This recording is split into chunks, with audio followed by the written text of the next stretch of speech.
Boa noite. Boa noite. Mais 48 horas e o Brasil vai saber quem é o novo presidente da República. Hoje, as urnas eletrônicas do segundo turno começaram a ser levadas para os locais de votação. Ordem da Justiça Eleitoral contra a propaganda irregular em universidades provoca protestos. As reações ocorreram no Supremo, no Ministério Público, na OAB e entidades de professores e alunos. Bolsonaro, que se considera com a mão na faixa, desautoriza especulações sobre ministérios. Segundo ele, só estão confirmados Paulo Guedes, Onyx Lorenzoni e o general Augusto Heleno. Haddad faz campanha no Nordeste e reafirma confiança numa virada de última hora. O candidato petista ainda espera uma declaração de apoio mais contundente de Ciro Gomes. Candidatos ao governo de São Paulo tentam atrair eleitores para definir disputa apertada. Dória chama esdrúxula a promessa salarial a policiais. E França visita a nova estação do metrô do Morumbi. Estados Unidos prendem suspeito de enviar pacotes bomba a políticos contrários a Trump. E um americano da Flórida de 56 anos sem ligação com o terrorismo internacional. O Jornal da Gazeta está no ar.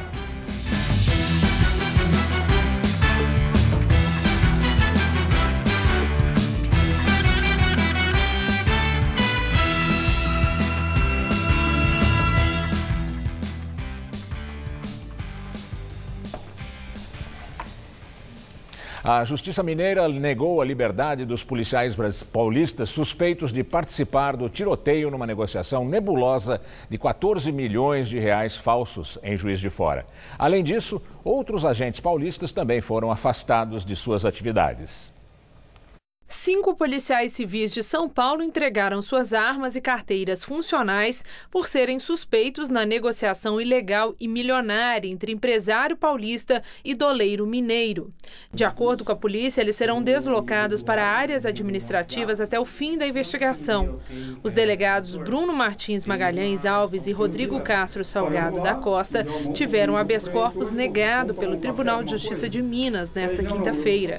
Os policiais Jorge Alexandre Barbosa de Miranda e Caio Augusto Freitas de Lira também vão continuar presos na penitenciária em Contagem. De acordo com a Justiça, ficou clara a gravidade dos fatos ocorridos durante a escolta particular em Juiz de Fora, que acabou em tiroteio e morte. Os 9 agentes paulistas foram contratados para o trabalho. Na ocasião, mais de 14 milhões de reais falsos foram apreendidos, junto com armas, cartuchos, carros e distintivos. A Corregedoria da Polícia Civil de Minas Gerais apura o caso. O procurador-chefe do Ministério Público Federal de São Paulo escalou 9 procuradores para investigarem os 16 milhões de dólares e o triplex no bairro dos Jardins do vice-presidente da Guiné Equatorial, Teodoro Obiang. A Força-Tarefa da Lava Jato para a Operação Salvo Conduto investiga Teodoro Obiang Mangue por crime de lavagem de dinheiro em 2 ocasiões. O vice-presidente foi abordado pela PF no dia 14 de dezembro no aeroporto de Viracopos, em Campinas, e com ele foram apreendidos 16 milhões de dólares e relógios de luxo. Já foi instaurado um inquérito, já que os bens não foram declarados. Mas Obiang já vinha sendo investigado desde março por indícios de ocultação da compra de um apartamento triplex em 2008 no bairro dos Jardins.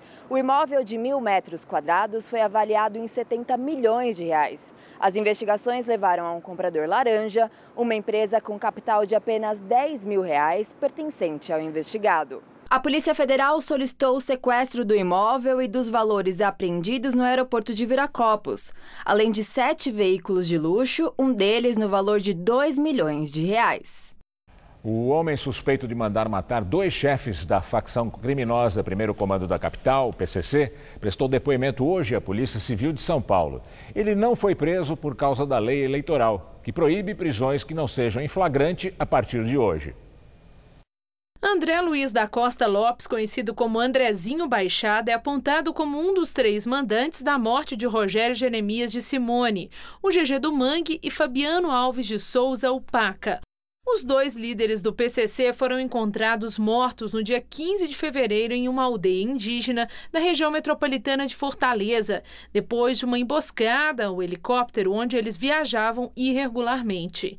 André Luiz da Costa Lopes se apresentou hoje a uma delegacia do Guarujá, no litoral de São Paulo, acompanhado do advogado. Ele prestou depoimento e foi informado que 2 mandados de prisão foram expedidos contra ele pela Justiça do Ceará, mas Andrezinho Baixada não pôde ficar preso, porque a lei eleitoral proíbe prisões que não sejam em flagrante a partir de hoje, até o final do segundo turno. Jair Bolsonaro, do PSL, não saiu de casa. Pelas redes sociais, criticou o adversário e disse que Haddad vai acabar com a Operação Lava Jato. Jair Bolsonaro não teve compromisso externo. Ele passou o dia em sua casa na Barra da Tijuca, no Rio de Janeiro. Enquanto isso, o candidato segue fazendo campanhas nas redes sociais. Hoje divulgou um vídeo com uma índia da tribo Xingu. Durante a campanha, Bolsonaro disse que se fosse eleito, não demarcaria terras indígenas. E foi muito criticado pela proposta. Na internet, ele respondeu. No Brasil, muitos querem condenar vocês a ficar isolados dentro da terra indígena, como se fosse algo raro que tem que ficar dentro de um zoológico. Não, vocês não querem, não merecem sair. Do que depender de mim, vocês serão emancipados. O índio norte-americano vive em grande parte de royalties, de cassino. Vocês aqui podem viver de royalties, não só de minério, bem como da exploração da biodiversidade, bem como royalties de possíveis hidrelétricas que poderiam ser construídas na terra de vocês. E o candidato do PSL tenta frear as especulações de nomes para os ministérios num eventual governo. No Twitter, Bolsonaro afirmou que as eleições só serão definidas no domingo. Segundo o candidato, os oportunistas que estão se anunciando já podem se considerar fora. Nesta semana, após visitar Bolsonaro, 2 deputados do DEM, Alberto Fraga, do Distrito Federal, e Paulderney Avelino, do Amazonas, deram entrevistas afirmando que poderiam integrar o ministério do candidato do PSL. Os 2 perderam as eleições e não estarão no Congresso no ano que vem. Bolsonaro afirmou que apenas 3 nomes estão confirmados no eventual governo. O economista Paulo Guedes, no Ministério da Fazenda, o general Augusto Heleno, na Defesa, e o deputado federal Onyx Lorenzoni, do DEM do Rio Grande do Sul, como chefe da Casa Civil. No outro vídeo, Bolsonaro fez diversas críticas ao adversário. Nós sabemos que, uma vez eleito, Haddad concederá indulto para Lula ou colocará em liberdade, bem como os demais condenados nessa Operação Lava Jato. Ele acabará com a Operação Lava Jato. Será a volta da corrupção no Brasil. Gustavo Bebiano, o presidente do PSL, partido de Bolsonaro, afirmou hoje que direitos humanos devem ser primeiro para as vítimas e pessoas de bem e que essa questão deve ser revista. Bebiano disse também que a ONU tem um viés globalista e de esquerda, com o qual a equipe de Bolsonaro não concorda. O dirigente da legenda afirmou que a Organização dos Estados Americanos tem zero credibilidade para falar sobre fake news durante a campanha. Ontem, a responsável pela missão da OEA, ex-presidente da Costa Rica, Laura Chinchilla, destacou que a propagação de conteúdo falso na eleição brasileira via WhatsApp não tem precedentes. Fernando Haddad, do PT, fez campanha no Nordeste e disse que Bolsonaro é a própria fake news.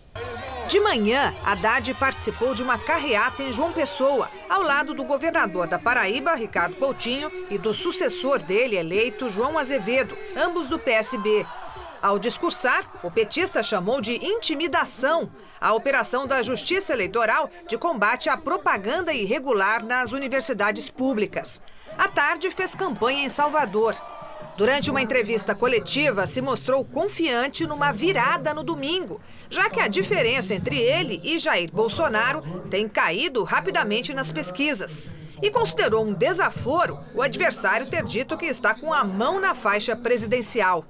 Haddad voltou a atacar Bolsonaro, a quem chamou de covarde e acusou de estimular o medo e a violência. Ele próprio é um covarde, só que ele estimula as milícias, os capangas, as pessoas violentas a sair do armário. Ele é uma fake news, ele próprio, entendeu? E nós vamos desmontar essa fake news que o Bolsonaro é. Ele é uma fake news. E ele vai murchar até domingo. Haddad contou que telefonou nesta semana para o ex-presidente Fernando Henrique, do PSDB, com quem disse ter relação direta e respeitosa. E repetiu que mantém as portas abertas para o diálogo. Mas a maior expectativa do petista nesta reta final é para uma declaração de apoio mais contundente por parte do candidato derrotado do PDT, Ciro Gomes, que chega da Europa. Nesta tarde, o presidente do partido dele, Carlos Lupe, garantiu que Ciro, que já disse que vota em Haddad, vai gravar um vídeo para as redes sociais com apoio enfático ao petista. Ciro recebeu 13 milhões de votos no primeiro turno. Eu sempre espero o melhor das pessoas. Sempre espero o melhor das pessoas. Eu sei que o Ciro tem muita coisa boa dentro dele. Então eu acredito que ele vai agora, chegando no Ceará, que ele vai fazer um gesto importante pelo Brasil. Que não é por mim. Ele sabe que não é por mim. É pelo Brasil que ele fará esse gesto. Ele sabe o que está em jogo, ele sabe o que está em risco. Vamos ao comentário de Josias de Souza, direto de Brasília. Ele fala da necessidade de uma conciliação política. No instante em que o Brasil vive um triste momento, a disputa presidencial entre o candidato ungido pelo padrinho presidiário e uma chapa puro sangue militar, vale a pena recordar uma das melhores passagens da história republicana, a conciliação política conduzida por Tancredo Neves. Há 33 anos o país estava em ruínas, o governo sem rumo, a mobilização pelas eleições diretas atolara no Congresso, abrindo um fosso entre a rua e o aparato de uma ditadura em fim de linha. Mal comparando, ocorre agora algo parecido. Se o resultado do primeiro turno serviu para alguma coisa, foi para confirmar que há uma irremediável ruptura entre a sociedade e um sistema político que apodreceu. Hoje, como ontem, a prioridade nacional é a conciliação. Sem ela, dificilmente o Brasil terá energias para enfrentar os dramas que o assediam, da ruína fiscal ao desemprego. Tancredo Neves, como se sabe, chegou ao Planalto morto, para o velório. Deixou escrito o discurso que faria na posse. Haddad e Bolsonaro deveriam ler a peça. Esta solenidade não é a do júbilo de uma facção que tenha submetido a outra, mas festa de conciliação nacional, escreveu Tancredo. Nosso progresso político deveu-se mais à força reivindicadora dos homens do povo do que à consciência das elites, anotou em outro trecho. A história nos tem mostrado que, invariavelmente, o exacerbado egoísmo das classes dirigentes as tem conduzido ao suicídio total, acrescentou. Nada mais atual do que o discurso que Tancredo não pôde pronunciar. Boa noite. A Polícia Federal mandou esta semana um ofício para o WhatsApp requerendo os números de telefone de onde partiram as mensagens em massa durante a campanha eleitoral. A polícia também pediu outras informações, inclusive o conteúdo do material transmitido pelo aplicativo. O inquérito foi instaurado após o jornal Folha de São Paulo publicar uma reportagem afirmando que empresários estariam pagando milhões de reais pelo envio de informações contra o PT. A prática ilegal também está sendo investigada na Justiça Eleitoral. O Ministério Público Federal em Brasília abriu uma nova investigação sobre o economista Paulo Guedes, o guru econômico do presidenciável Jair Bolsonaro. Ele é suspeito de enriquecer ilegalmente através de gestão temerária e fraude a fundos de pensão de empresas estatais como Caixa, Banco do Brasil e Petrobras.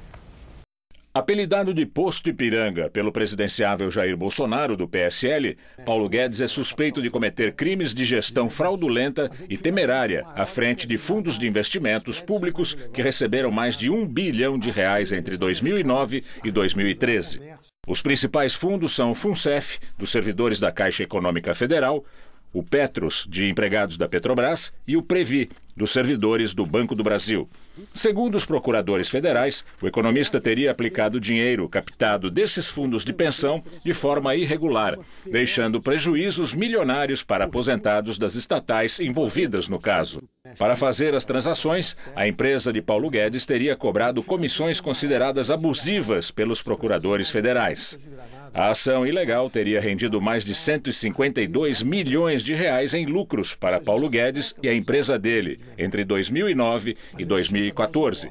O principal assessor econômico de Jair Bolsonaro foi convocado pelo Ministério Público a prestar depoimento no dia 6 de novembro, em Brasília. É a segunda frente de investigação sobre Paulo Guedes no Ministério Público Federal.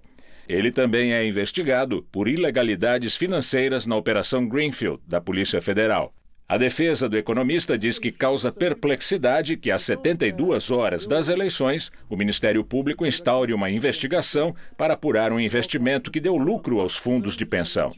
O presidenciável Jair Bolsonaro ainda não falou sobre as investigações. E não perca no domingo, a partir das 5 da tarde, o programa especial Hora do Voto. A cobertura completa do segundo turno das eleições, com entrevistas, comentários e os números das urnas em todo o Brasil. O candidato ao governo de São Paulo, Márcio França, do PSB, visitou uma estação de metrô que vai ser inaugurada amanhã. No evento, ele disse que acredita numa virada na reta final da eleição. O governador Márcio França, candidato à reeleição, fez uma vistoria técnica na estação São Paulo-Morumbi da linha 4 amarela do metrô, que será inaugurada amanhã. A entrega estava prevista para 2014, mas a obra foi interrompida várias vezes com o rompimento do contrato e a mudança do consórcio responsável pela construção. Entregue agora, com 4 anos de atraso, ela deve receber 27 mil passageiros por dia. Durante a visita, França tirou fotos com operários e defendeu a criação de um fundo para o transporte coletivo, que teria parte dos recursos vindos da CID, o Imposto sobre Combustíveis. Ele ressaltou que, se for eleito, vai construir novas estações, mas que pretende fazer uma linha de cada vez, justamente para evitar atrasos nas entregas. O ideal, na minha visão, é fazer uma por uma, né? Nós temos desafios importantes da Brasilândia até o centro, temos o desafio importante da ABC, temos o desafio importante aqui de Taboão, Imbu. Márcio França aproveitou também para fazer um balanço da campanha até agora, marcada por troca de farpas e acusações entre os candidatos. E a menos de 2 dias da votação, disse que a eleição no estado ainda está indefinida. Tenho demonstrado que nós temos uma arrancada forte aí de final, que já deu certo da primeira vez, tem 7, 8% de indeciso, né? Eu acho que o debate de ontem ajudou a esclarecer quem é que está mais preparado para poder governar São Paulo. João Dória, do PSDB, candidato ao governo de São Paulo, cumpriu a agenda na capital paulista. Ele criticou a promessa de Márcio França, do PSB, de aumento salarial de 25% para os policiais e afirmou que tem mais possibilidade de vitória que o adversário. O candidato do PSDB ao governo do estado começou o dia na capital e participou de entrevistas em 2 emissoras de rádio. Disse que, se eleito, vai tratar o movimento sem teto como criminoso, em casos de bloqueios de estradas ou invasões, especialmente no campo.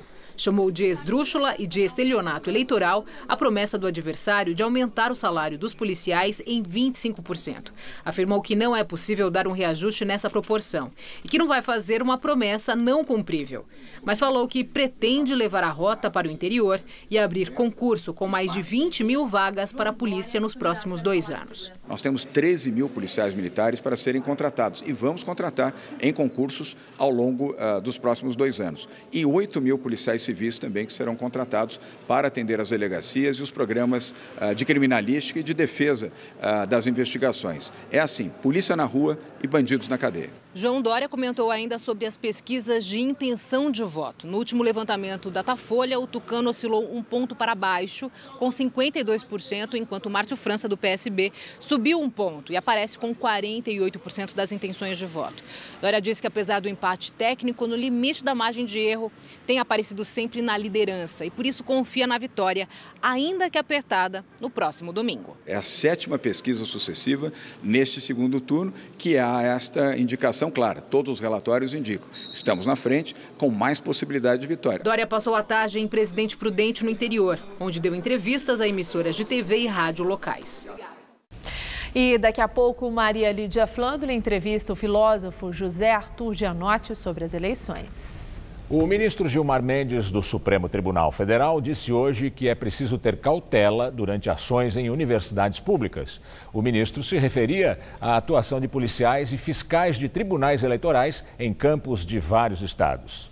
Segundo Gilmar Mendes, que participou de uma conferência em uma universidade particular de São Paulo, é preciso ter cautela nesse tipo de ação para que não haja exageros. Na esfera pública não se pode haver a preferência para um ou outro candidato. Mas é preciso lidar com isso com muita cautela para que nós também não caiamos num exagero, né, em alguma exorbitância. E que façamos uma reavaliação para não valorizarmos tanto a ação repressiva, talvez valorizarmos mais uma ação dialógica, né? Mais de diálogo, menos atuação repressiva. Na terça-feira, uma faixa contra o fascismo foi retirada do campus de Niterói da Universidade Federal Fluminense a pedido do Tribunal Regional Eleitoral do Rio de Janeiro.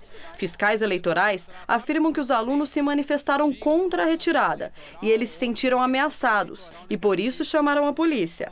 Os alunos negam a hostilidade, afirmam que os protestos eram pacíficos e que a faixa não fazia referência a nenhum candidato. A Universidade Federal Fluminense não vai se posicionar sobre o caso. Nossa equipe entrou em contato com outras 5 universidades. Todas confirmaram que foram alvos de ação policial nos últimos dias. Em Campina Grande, na Paraíba, a ação foi dentro da Associação dos Docentes, onde foi apreendido material de campanha a favor de Fernando Haddad, do PT. Todas as outras instituições informam que os atos não fazem menção a nenhum candidato. Elas defendem a livre manifestação do pensamento e das diversas correntes ideológicas sem vinculação partidária.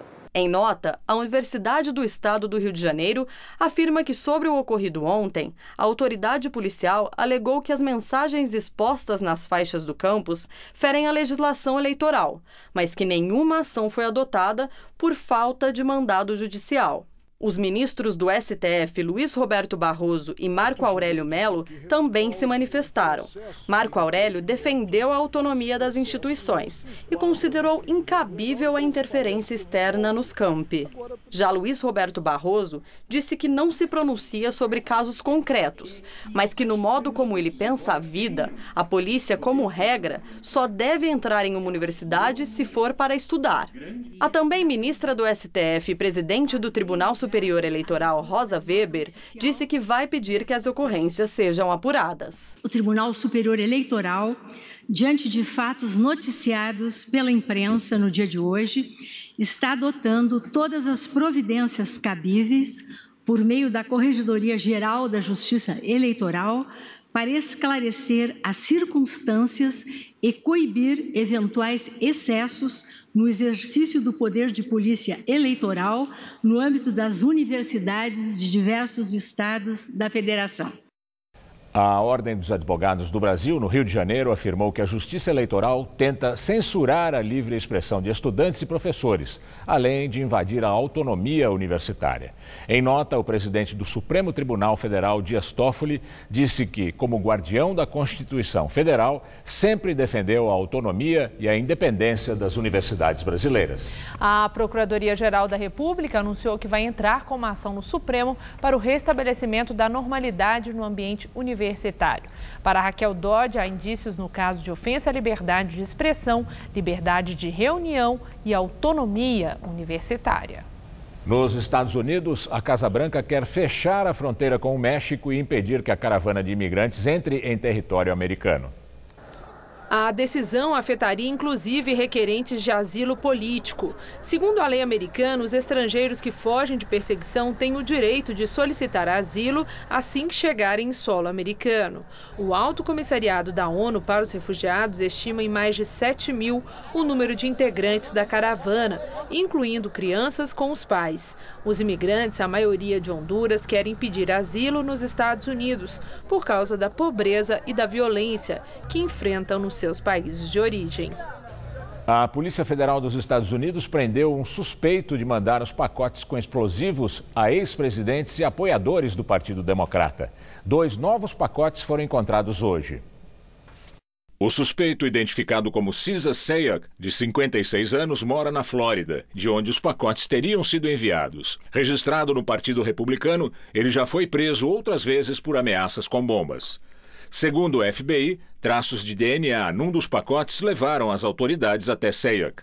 2 novos pacotes bomba foram descobertos hoje. Um na Flórida, endereçado ao senador democrata Cory Booker, e o outro em Nova York para James Clapper, ex-diretor de inteligência nacional do governo Obama. Desde o começo da semana, pacotes com explosivos foram mandados a vários democratas nos Estados Unidos. Entre eles, o ex-presidente Barack Obama, o ex-vice-presidente Joe Biden e a ex-secretária de Estado Hillary Clinton. E agora vamos ao comentário de política internacional com o João Batista Natali. As 12 bombas enviadas pelo correio para políticos de oposição nos Estados Unidos é uma história que durou 5 dias e acabou bem, e por 2 motivos. Em primeiro lugar, nenhuma bomba explodiu, ninguém morreu ou saiu ferido. Em segundo lugar, a Polícia Federal Americana, o FBI, identificou e prendeu o terrorista hoje de manhã. Não é nenhum muçulmano ou estrangeiro ligado a grupos terroristas internacionais. É um americano de 56 anos que morava na Flórida. Muita gente tinha medo de que estávamos diante de um caso parecido ao dos envelopes com antrax, um pó venenoso que matou 5 pessoas nos Estados Unidos em 2001. Apenas 7 anos depois, o FBI revelou que o terrorismo bioquímico tinha sido praticado por um pesquisador maluco que acabou se suicidando. Desta vez, as bombas que não explodiram foram enviadas para o ex-presidente Barack Obama e para Hillary Clinton, que disputou a presidência americana com Trump. As outras personalidades do Partido Democrata também receberam. Acontece que estamos a 10 dias das eleições americanas que vão renovar toda a Câmara dos Deputados e parte do Senado. Então, por via das dúvidas, o presidente Trump saiu atirando. Achou que o noticiário sobre o terrorismo procurava prejudicar os amigos dele do Partido Republicano. Mas em lugar de brigar com o Partido Democrata, Trump partiu para em cima da mídia. Só para não perder o costume, insinuou que havia fake news em circulação, ou seja, que as bombas faziam parte de um complô para desgastar os conservadores. Trocando em miúdos, para ele os jornalistas são sempre os culpados. É assim que o mundo gira. Boa noite. Uma alemã que viveu nos Estados Unidos resolveu morar no Brasil. Aqui, ela escolheu como projeto de vida fazer o primeiro jornal exclusivamente infantil do país. Você vai conhecer agora um pouco dessa história no quadro A Cara de São Paulo. No mais grave atentado da história dos Estados Unidos, Stephanie sobreviveu. Ela trabalhava no 4º andar do World Trade Center em Nova York quando as torres gêmeas caíram. Você começa a pensar e fala, o que eu vou fazer agora? Não, quero fazer uma coisa onde eu realmente esteja feliz, né? Que eu deixe outras pessoas felizes, realizadas. Então, com certeza, você muda teu curso. O que aconteceu depois é que ela deixou o mercado financeiro, casou, teve filhos e apostou no projeto que sempre sonhou: criar conteúdo para crianças e adolescentes. Eu entendia como que uma criança não sabe o que está acontecendo no mundo. Então eu queria muito poder mostrar, contar isso para elas. E aí foi que eu criei o Joca. Nascida na Alemanha, mas criada no Brasil, depois do episódio nos Estados Unidos, voltou para São Paulo para dar vida ao projeto. A primeira tentativa falhou. Ótimo, aprendeu com erros, acertou a mão e hoje está à frente do Joca, o primeiro jornal exclusivamente infantil do Brasil. Mas eu tenho certeza que isso muda uma geração. Muda uma geração porque vai fazer crianças muito mais críticas e você vê na fala delas. São quase 20 mil exemplares a cada 15 dias e atualizações diárias na internet. As assinaturas por escolas e pais garantem a participação de jornalistas e pedagogos no time que faz o Joca. É impressionante o quanto as crianças preferem o impresso. É esse onde você sente, a criança tem o sentimento de pertencer, né? Elas dormem com o Joca embaixo do travesseiro, é meu. O que a Stephanie e a equipe do Joca produzem aqui na redação chega desse outro lado em sala de aula. E esse ano foi ainda produzido um material especial, o Manual das Eleições, que impacta na vida prática dos jovens. Aconteceu aqui, ó, com essa turma. Tem que pesquisar para saber da vida do candidato, a gente tem que pesquisar, né, para ser se ele já foi corrupto, preso e essas coisas. O impacto foi muito grande, né, não só para as crianças que tiveram toda essa orientação, mas também para os pais que viram a perspectiva de um futuro melhor aí dentre os filhos, né. Os alunos do 5º ano dessa escola em Osasco, na Grande São Paulo, simularam uma eleição. Milena venceu, mas não contou que sua proposta era ter aulas aos sábados. A gente fez o voto que nem na Grécia Antiga, levantamos a mão, teve a contagem, a Milena ganhou. Aí depois que descobriram a proposta da Milena, queria mudar e não tinha mais tempo. E eu acho que você tem que prestar atenção em quem você vota, porque tem esse negócio também, você tem que esperar 4 anos. Eu aprendi que primeiro você precisa saber as propostas, ter direitinho quem ele saber se ele tem ficha limpa ou não, mas um dia ele pode ter, um dia ele não pode não ter. Você lia jornal antes do Joca? Não. Como é que é agora tendo Joca? Agora eu leio. E quando a Stephanie vê essa apropriação desses futuros eleitores, cidadãos, você acha que ela comemora? Um pouquinho, vai. O que enxerga mesmo é muito trabalho nesse caminho. Falta muito. Então, a gente com o Joca, a gente conseguiu atingir algumas crianças. Mas diante da... Eu só vou parar quieta quando eu tiver a imensidão do Brasil. Realmente eu consegui atingir mais desses 40 milhões de brasileiros, crianças que têm a idade do Joca. Enquanto isso, eu não vou conseguir parar quieta, porque todos têm que ter a mesma chance. A Polícia Federal informou agora à noite que o coronel reformado do Exército, Carlos Alves, que fez ameaças em vídeo à ministra Rosa Weber do Tribunal Superior Eleitoral, vai ser monitorado pela Polícia Federal por tornozeleira eletrônica a partir de hoje. Ele está impedido de se aproximar da ministra e de outras autoridades. A investigação sobre o coronel reformado foi aberta a pedido do comandante-geral do Exército, general Vilas Boas. Carlos Alves foi alvo de um mandado de busca e apreensão na residência dele ontem no Rio de Janeiro e pode ser enquadrado na Lei de Segurança Nacional por ameaça a autoridades públicas. Mais de 33 milhões de eleitores paulistas vão às urnas neste domingo escolher o próximo governador do estado e o futuro presidente da República. A repórter Fernanda Azevedo está no Tribunal Regional Eleitoral de São Paulo e fala ao vivo com a gente. Boa noite, Fernanda. Olá, Estela, boa noite a todos. Pois é, está quase tudo pronto para a eleição. Só aqui na cidade de São Paulo são 9 milhões de pessoas aptas a votar. As eleições vão acontecer em mais de 2.000 colégios por toda a cidade. Então vamos a algumas informações importantes para o eleitor. A votação acontece das 8 da manhã às 5 horas da tarde. É preciso levar um documento oficial com foto. O eleitor também pode baixar o e-título, que é um aplicativo de celular, mas ele só substitui o documento de quem já tem a biometria cadastrado, que ainda não é obrigatório na cidade de São Paulo. Quem não votou no primeiro turno pode votar no segundo turno, depois tem 60 dias para regularizar a situação. Quem estiver fora do endereço eleitoral pode justificar a ausência em qualquer escola que esteja acontecendo as eleições. Uma outra informação é que a Prefeitura de São Paulo suspendeu neste domingo o programa Ruas Abertas, aquele com áreas de lazer como na Avenida Paulista, isso para facilitar o deslocamento dos eleitores neste domingo. O programa volta no próximo domingo após as eleições. A gente preparou uma matéria com outras informações sobre deveres e direitos dos eleitores, então confira na reportagem. Falta muito pouco e agora muita gente já se sente preparada para escolher. Para esse segundo turno eu já tinha meio definido. Dependendo do rumo que fosse tomar, mas eu já tinha definido que lado que eu queria ir. Ainda estou decidindo, tá difícil. No Tribunal Regional Eleitoral de São Paulo, foi dia de muito trabalho na montagem dos equipamentos de imprensa para a divulgação dos resultados.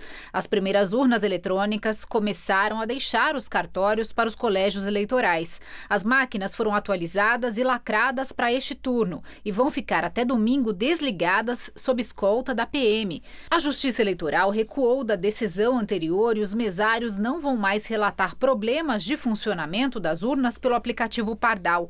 O procedimento continua sendo o de registro das ocorrências em atas. E a segurança da urna, ela é real, ela é fidedigna. A urna, como qualquer máquina, pode ter um problema operacional, às vezes até do teclado, como nós chegamos a verificar. No segundo turno, aqui em São Paulo, o eleitor vai votar primeiro para governador, depois para presidente da República. São poucos números, mas quem quiser pode levar uma cola num pedaço de papel para o local de votação. Também é permitido o uso de camisetas, botões e adesivos dos candidatos, desde que seja uma manifestação individual e silenciosa. Já o celular tem que ficar do lado de fora. É proibido filmar ou fotografar o voto. Selfie com a urna só se for assim numa simulação de reportagem. No dia da eleição, é crime eleitoral com pena de até 2 anos de detenção. A explicação está no sigilo do voto e na garantia de que o eleitor possa escolher com liberdade, sem ter que provar nada para ninguém. O eleitor pode votar tranquilamente em quem ele quiser e, ao sair da urna, pode dizer o que ele quiser. Não é? É essa garantia que a Constituição quer dar ao eleitor, que ele, na cabine, se sinta livre e que haja de acordo com a própria consciência. E agora vamos ao comentário de economia com o Vinícius Torres Freire. Segunda-feira é dia de cair na real. Haverá um presidente eleito. Seja quem for, não vai poder mais enrolar. Pelo menos na economia, a situação é tão difícil que o novo presidente vai ter de falar claro sobre o que pretende fazer. Se enrolar ou se tiver planos ruins, a situação volta a piorar, mesmo antes de o novo governo tomar posse, dia 1º de janeiro. A jogar pelas pesquisas, o favorito para vencer é Jair Bolsonaro. Os donos do dinheiro, os investidores, o chamado pessoal do mercado, parecem acreditar muito nisso. O dólar despencou, os juros caíram, a bolsa voltou aos níveis altos do início do ano. Boa parte disso não é exatamente alegria com a provável vitória de Bolsonaro, mas com a provável derrota de Fernando Haddad do PT. Dólar e juros em baixa, por si só, já dão uma ajudazinha para a economia. Estou falando aqui das taxas de juros para grandes negócios, entre bancos, de empréstimos para empresas que querem investir pesado em grandes negócios. Mas os juros em queda no mercado de atacado de dinheiro também ajudam a conter as taxas de juros nos bancos, para nós.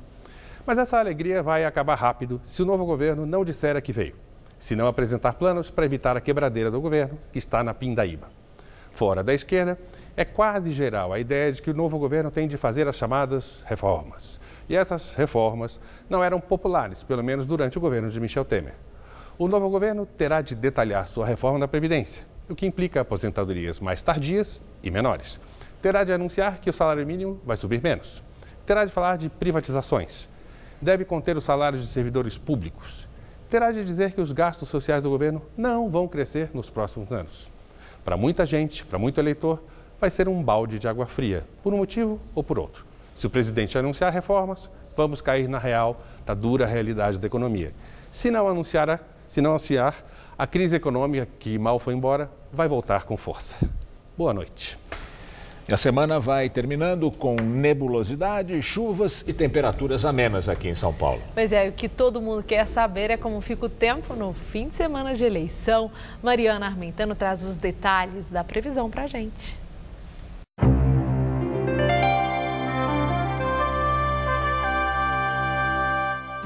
O destaque da previsão continua sendo as chuvas no centro-sul do país.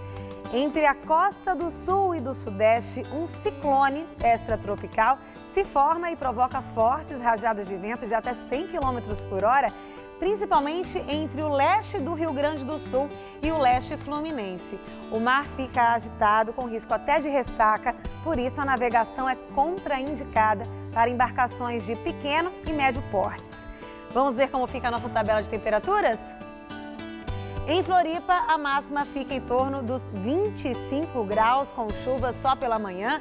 No Rio de Janeiro, os termômetros ficam entre 20 e 32 graus, com pancadas a partir da tarde. Já em Teresina, o calorão chega a bater na casa dos 39 graus amanhã. E em Salvador, o sabadão de sol está garantido, com máxima chegando aos 33 graus. Para São Paulo, o fim de semana promete ser bastante instável ainda. Há previsão de chuva já nessa madrugada e pela manhã, sendo que há chances de chuva forte, principalmente no centro-norte do estado. A máxima não vai passar dos 25 graus em São Carlos e em Bauru e também na cidade de Franca e Barretos. No litoral, teremos máxima em torno dos 28 graus em Santos e dos 30 graus em Caraguatatuba. Quente, mas lembrando da previsão de mar agitado com risco de ressaca, ok? Para a capital, a temperatura sobe amanhã, mas depois esfria de novo. Nessa madrugada, mínima prevista de 19 e máxima amanhã à tarde de 26 graus, com chuvas a qualquer hora. No domingo, apesar da nebulosidade, não chove, mas a temperatura cai, ficando entre 15 e 21 graus. E para começar a semana, temperaturas ainda amenas, entre 14 e 22 graus na segunda-feira. Uma viagem de 50 anos pela história da mídia brasileira. Esse é o tema de uma exposição em cartaz no Unibis Cultural. Entre 1968 e 1977, a primeira fase da exposição, TV, rádio, jornais e revistas eram consumidos na sala de casa. Por isso a ambientação. Eram anos de pouca liberdade de expressão, principalmente com o decreto do AI-5 pelo governo militar. O presidente da República poderá decretar o recesso do Congresso Nacional, das Assembleias Legislativas e das Câmaras de Vereadores por ato complementar em estado de sítio ou fora dele. A edição do jornal O Estado de São Paulo, de 13 de dezembro de 68, foi censurada e nem chegou às bancas. Na TV, novelas como Beto Rockefeller chamavam a atenção. Na década seguinte, de 78 a 87, a TV ganhou cores e novos astros. O pesquisador Elmo Frankfort conta que muitos desses destaques vieram da TV Gazeta. A Gazeta fez com que se modificassem vários conceitos, porque não era mais aquela televisão certinha, toda bonitinha. Você tinha, por exemplo, Fausto Silva, que surgiu na Gazeta e que fez uma revolução no ar. Ou pessoas que impulsionaram a produção independente, como o Goulart de Andrade. As revistas de humor faziam sucesso e a publicidade ficou mais ágil. A próxima década começa em 1988. Não é fácil revelar a idade assim na televisão, mas foi a década em que eu vivi o final da minha infância, adolescência, o início da vida adulta. Então, esses objetos aqui provocam a minha memória afetiva, como o Walkman, a fita cassete. Aqui a notícia da morte de Ayrton Senna. A gente tem na televisão aqui os jornais que começaram a chamar a minha atenção para o modo de se fazer notícia na televisão. A gente pula a capa dos menudos, chegando até o videogame com o famoso Pac-Man. E essa é a ideia da exposição, que ela seja diferente e significativa para cada pessoa. Cada um vai ter uma exposição, porque o seu olhar já vai buscar elementos que fizeram parte do que você viveu ou do que você gostava. E eu acho que vai ser uma exposição cheia de suspiros, assim. A mostra também passa pelos anos de 98 a 2007, com a chegada dos portais de internet, primeiras redes sociais como Orkut e os reality shows na TV. E termina entre 2008 e 2018. No final da exposição, o visitante se depara com a própria imagem aqui nessa televisão. Isso para mostrar que todo mundo agora pode ter o próprio canal de mídia. A exposição faz parte das comemorações dos 50 anos do Grupo de Mídia de São Paulo, uma associação de profissionais de agências de publicidade criada em 1968. A curadoria é de José Bonifácio de Oliveira Sobrinho, o Boni, que já foi responsável pela programação da Rede Globo, e de Tomás Souto Correia, vice-presidente do Conselho Editorial do Grupo Abril. Tem muito conteúdo, tem uma parte interativa da exposição e esse é o objetivo, de ser um presente do Grupo de Mídia São Paulo, que é um grupo que reúne profissionais técnicos, mas uma exposição que a gente consegue reunir conteúdo e presentear a cidade. Não tem nada praticamente de técnico aqui que não venha ter interesse pelo visitante. Daqui a pouco, Maria Lídia entrevista o filósofo José Arthur Gianotti sobre o momento político. Até já. O tempo não para. Os fatos também não. Tudo o que acontece no Brasil, tudo o que abala o mundo, está no Jornal da Gazeta, edição das 10, de segunda a sexta. Oferecimento Faculdade Casper Libero. Paixão por comunicação. Para tudo! A Casas Bahia tá com muitos descontos pra você e preços que só ela pode fazer. Para tudo e aproveita! Em primeira mão, Moto One tela 5.9 só R$ 59,90 mensais. Smart TV 43 com Wi-Fi só R$ 99,99 mensais. Liquidificadores ou processador Philco só R$ 99,90 à vista. E conjunto de panelas Tramontina por apenas R$ 22,99 mensais. Para tudo e aproveita! Na loja, no site e no aplicativo da Casas Bahia. Temos hoje 1 milhão de pessoas na fila esperando uma consulta. Temos 300 mil exames. Tem solução? Eu penso que tem. Tem que evitar que chegue no hospital. Para evitar que chegue no hospital, tem que ter consulta rápida, tem que ter exame rápido. Nós temos uma rede de 60 anos, ambulatórios médicos de especialidade, espalhados em vários lugares de São Paulo. Eles não abrem ao final de semana. Alguns poucos abrem. Nossa meta é abrir todos os finais de semana. Fizemos as contas, é possível fazer isso. Você elimina essa fila e começa de novo. Para melhorar o atendimento médico, vamos entregar mais 7 novos hospitais. Serrana, Caraguatatuba, Bauru, São Vicente, Bebedouro e mais 2 na capital. Já fizemos as contas, dá para fazer e nós vamos fazer. Saúde, remédio, médico. Pode confiar, aqui tem palavra.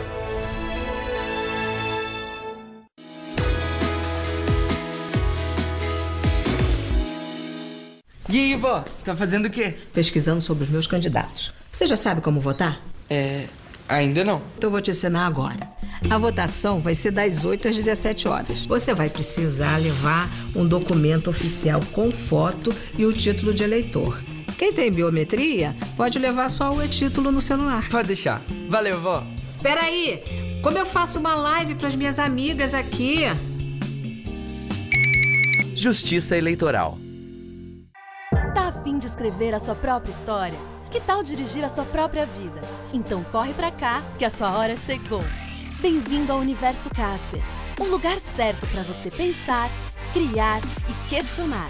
Na Casper, razão e emoção se unem para fazer diferente, fazer melhor. E você, aceita o desafio? Tem muita coisa nova te esperando por aqui.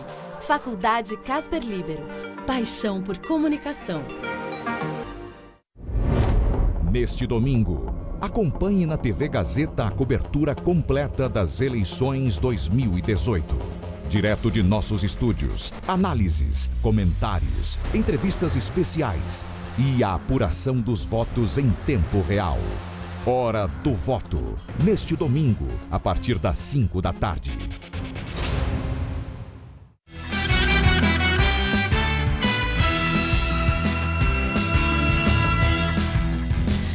O Jornal da Gazeta recebe José Arthur Gianotti para a entrevista do dia com Maria Lídia Flandre.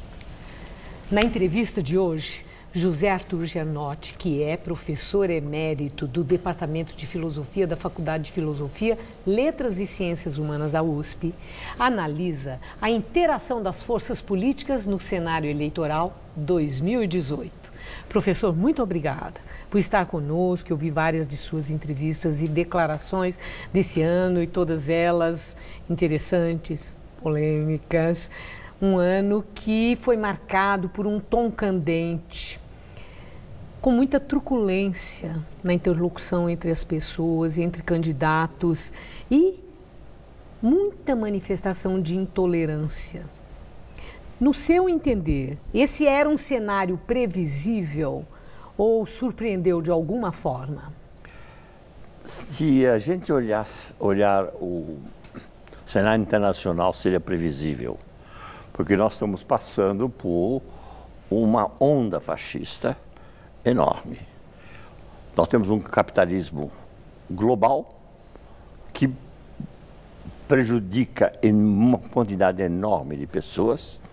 E se você tem nos Estados Unidos Trump, não é verdade? O apoio dele é no centro dos Estados Unidos e a costa é totalmente contrária a ele. Nós temos fascismo na Alemanha. Não haveria razão nenhuma que o Brasil ficasse fora dessa onda altamente reacionária e às vezes psicopata, não é verdade? Além do mais, nós temos... Então, considerando esse cenário internacional, o que vivemos nesse ano 2018 era previsível? Era previsível. Certo. Nós tivemos também um processo muito importante, foi a Lava Jato. A Lava Jato destruiu o sistema político brasileiro. Por quê? Porque nós tínhamos um centro, um jogo entre esquerda, centro e direita, e de repente todo mundo foi pego ou em caixadores ou em outros crimes eleitorais e assim por diante. Práticas que próprias do sistema político no Brasil há muito tempo? Há muito tempo. Mas ele piorou. Nos últimos tempos, a corrupção aumentou no Brasil. Tanto que aumentou que dentro do sistema aparece um movimento que é o movimento Lava Jato para limpar o país. Obviamente, é um movimento jurídico e também político. Eles agem politicamente, é evidente. Muito bem, nessas condições, nós temos o quê? Um primeiro turno, em que o centro é inteiramente varrido. Nós temos, de um lado, a ultradireita e, de outro lado, um PT que não fez nenhuma autocrítica. O senhor vê o PT como representante das forças de esquerda do cenário político? Não tem outra. O que eu vejo simplesmente é que cada vez mais é menos esquerda e muito mais populismo. Isto é... O PT. O PT, isto é, um partido que combate um capitalismo que não existe mais. Que é um capitalismo inteiramente universal, que passa de um lado para outro, uma rapidez danada.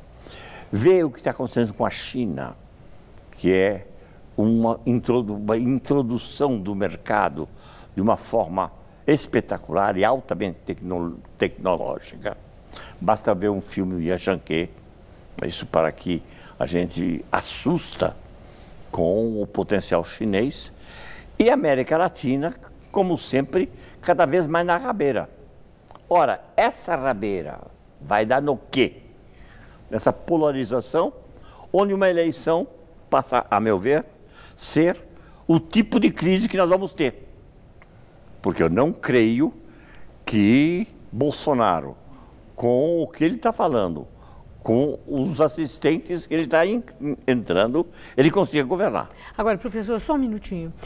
Antes de nós irmos para o porvir, considerando essa situação, esse protagonista que o senhor se referiu já várias vezes, Bolsonaro, que de alguma forma se tornou o procurador, o porta-voz do sentimento de milhões de brasileiros, isso é decorrente do quê?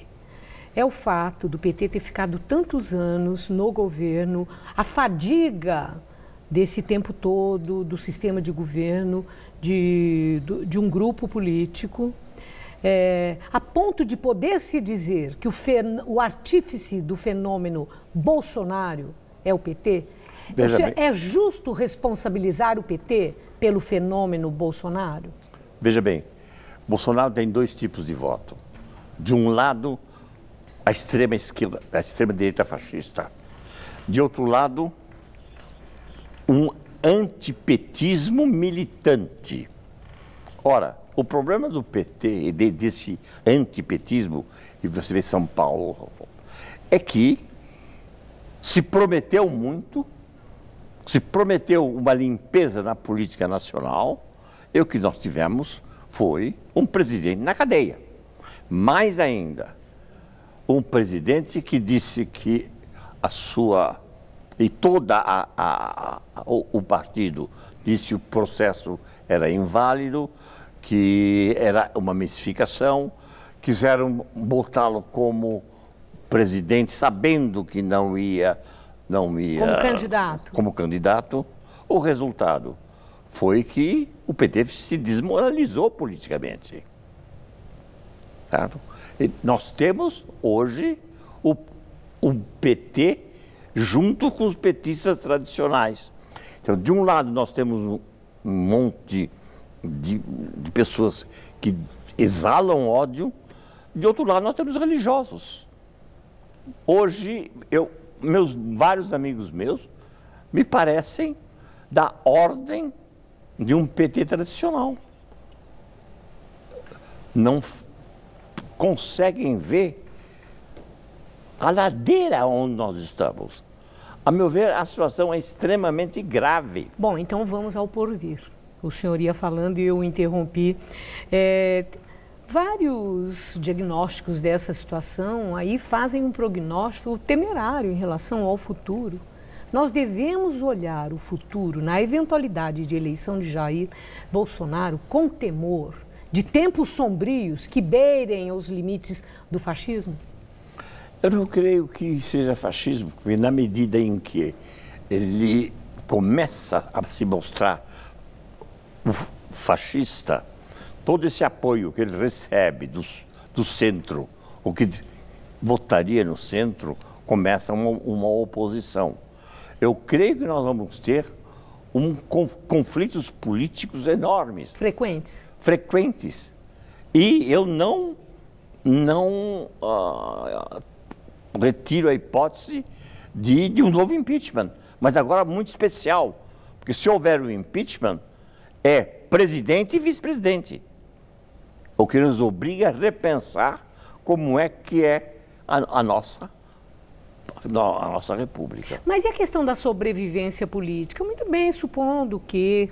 Tudo é suposição, porque a eleição ainda está aí, não aconteceu. Assim, com base no resultado das últimas pesquisas, considerando a diferença de 12 pontos de Bolsonaro para Fernando Haddad, é que eu estou falando nessa suposição. De Bolsonaro ser eleito, como essas pesquisas estão indicando, que chegando lá, aí cai a ficha, que é a sobrevivência política, a sobrevivência dele no comando do país. O homem pode tomar gosto pelo poder, coisa que ele não conhece, que ele nunca viu. E aí, em função desta questão da sobrevivência, o ajuste, nós já estamos vendo, ele já está ali conversando com o Centrão, ele já está retirando coisas polêmicas que havia dito, já está dando uns passos primeiro, atrás. Ele não é novato, ele tem 30 anos de Câmara, é isso? Sim, mas 27. 27. Mas ele, portanto, sabe manobrar. Só que quando ele foi candidato à presidência da Câmara, ele teve 4 votos. Então, não vai dizer que ele não seja ousado. E ele vai tentar coisas ousadas. Eu acho o seguinte, uma das forças que vai nos segurar vai ser o Exército Brasileiro. Porque ele não vai ter, se ele entrar por uma ultradireita, ele não vai ter o apoio do Exército, porque eu tenho a impressão que o Exército brasileiro foi penetrado pelas suas responsabilidades constitucionais e democráticas. A última questão, professor, já que está tudo tão polarizado, e o senhor fez tão duras críticas aos 2 principais protagonistas dessa eleição de segundo turno, eu indago ao senhor, com os cenários pessimistas que o senhor descreveu aí, com a sua análise que foi tão dura em relação a um e em relação ao outro, o que é menos ruim para o país? Não sei. Eu gostaria de dormir tranquilo, porque se eu soubesse eu dormiria, e eu não sei, simplesmente. Professor, muito obrigada. Obrigada por sua entrevista, uma boa noite, se possível. E o Jornal da Gazeta termina aqui. Uma boa noite para você. Boa noite e até segunda. Até domingo. Até Voltamos domingo. com a cobertura Claro, das eleições, às 5 da tarde, no programa especial Hora do Voto. Cobertura completa. Até lá, né? Até lá.